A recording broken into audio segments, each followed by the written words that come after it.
thank you. You know that we completely agree with all of you. When we were preparing this talk with G, we came to the conclusion that for us, reflective practice, it's a process. And it's the process maybe of examining, of reflecting upon our daily practice. But at the same time, we believe that we do this in order to gain insights, to improve our actions, to get better results, and to grow both personally and professionally at the same time. So we wanted to share with you a kind of system. It's actually a 6-step system. That this would be like the first technique or the first practical tool that we will be sharing with you today from Gibbs. So G, right. Off we go. Okay. Well, Graham Gibbs, right? He was a British educational theorist who developed this so-called Gibbs reflective cycle, right? Back in 1988. And he's a psychologist and expert in learning and teaching strategies, particularly in higher education. And his work focused on experiential learning, encouraging people, especially teachers and students, to reflect on their experiences to improve their skills and performance. And we wanted to share with you Gibbs' reflective cycle because it is a simple step-by-step method to help you think about past experiences, learn from them, and improve for the future. Think about past experiences, learn from them, and improve for the future. And it has, as you can see there, it has 6 steps, right? They go like a loop, right? So let's start with the light blue circle over there, the one that says description, right? Here, you might ask yourself, okay? The question here would be, what happened, okay? It is the step where you explain the situation without opinions or analysis, okay? Let's think of an example related to teaching, okay? For instance, let's say I gave a lesson and my students didn't seem engaged, okay? So you move on to the next step, the one that says feelings. Here the question would be, what were you thinking and feeling? Here you would describe your emotions and thoughts at the time. Let's continue with this example related to teaching, right? For example, I felt frustrated and unsure if they understood the topic.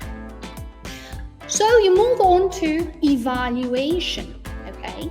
And here you ask yourself, what was good and what was bad? You identify what worked well and what didn't. For example, you might say, well, the content was useful, right? But maybe my explanations were too fast, or they were not very accurate, okay? Taking into account the age of my audience, okay? So you move on to analysis. And the question here is, why did it happen?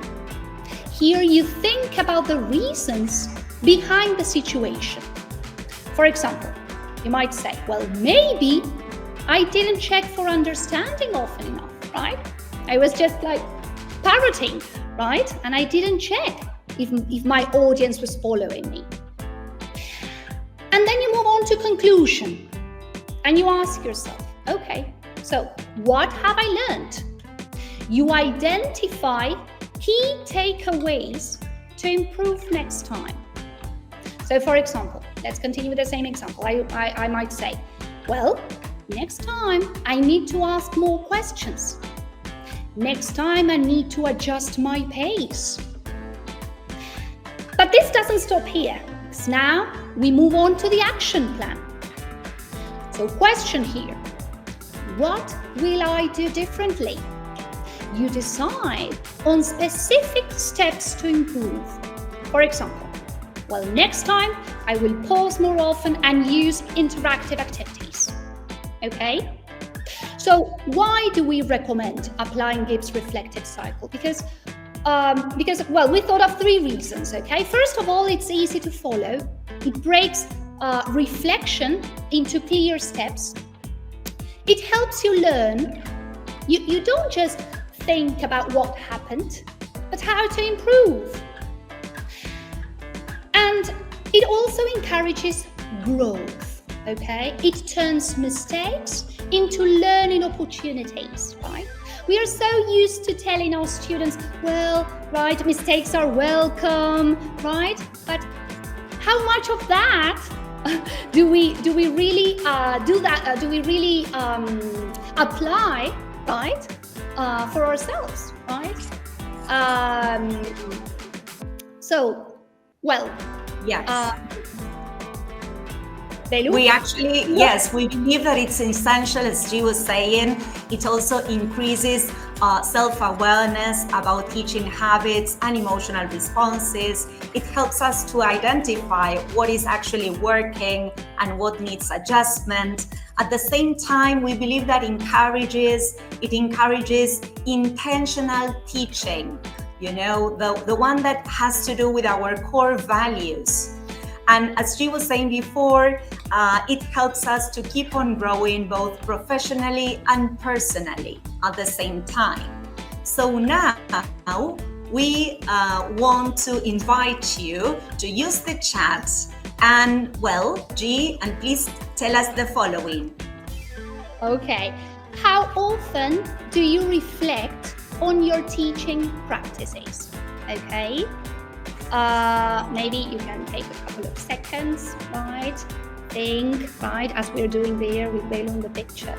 Okay, and maybe you can answer right there in the chat. You can comment, I don't know, very often, quite often, good, Marcia, good, very often, not that often, always, ever. Okay. Quite often, after every class, very often, every lesson, usually daily, almost every day. Okay. Quite often, actually, after each class, always, usually at the end of the week. Quite often, but not too deep. Always, almost every day. Okay, and what about the impact? Okay, right.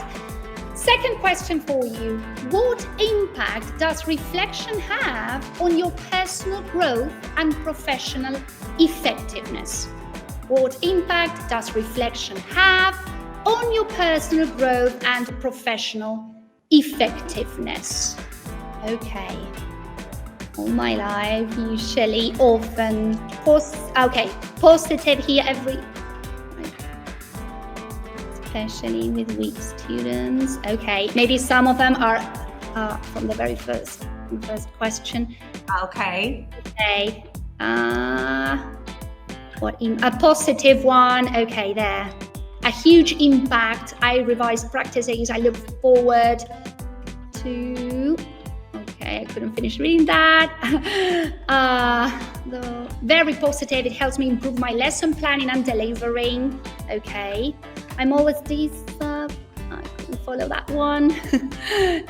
It's moving so fast. It helps me. Okay. Well, let's pass on to our first activity. So as I was saying before, grab a pen or pencil, some paper or a notebook, because this is for you actually. We won't be sharing it. But the idea is the following. The idea is to have a guided reflection that will help us understand what is coming next. Okay, this will pave the way to what is coming next. That is actually beliefs and all the work that we will be doing with limiting beliefs and empowering ones. So let's get started. The first thing that we would like you to do is to reflect, to think about and reflect upon a challenging teaching experience that you had to go through, that you had to face. Maybe it was last year, maybe, I don't know, it was 5 years ago, maybe it was yesterday or this morning, actually. So the first question is, try to describe the situation briefly. What happened? We're not going to follow this 6-step program or 6-step system that G explained some minutes ago. We're going to use something different that, of course, this could be a second tool that you may use for your reflective practice. So the first thing that we would like you to do is to describe what happened.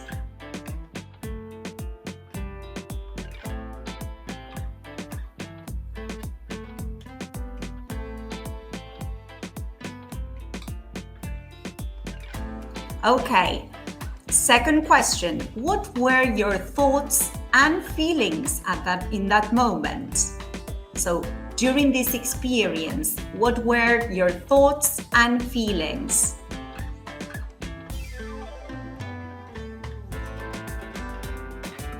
Write them down. You know, like we say to our students, like write them down.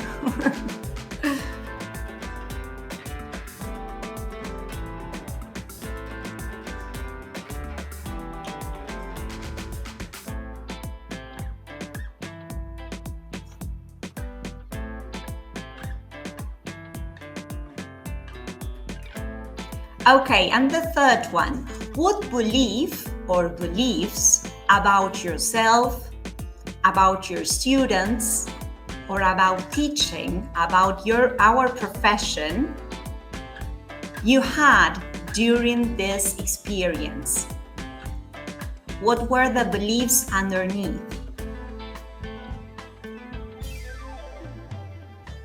What were you thinking? I mean, about yourself, about the way in which you do things.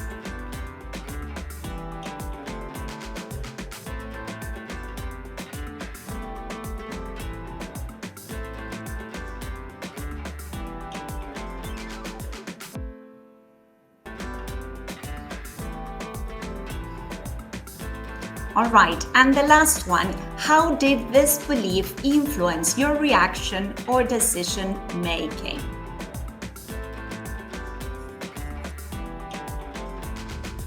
And we're going to use all this information for what's coming next.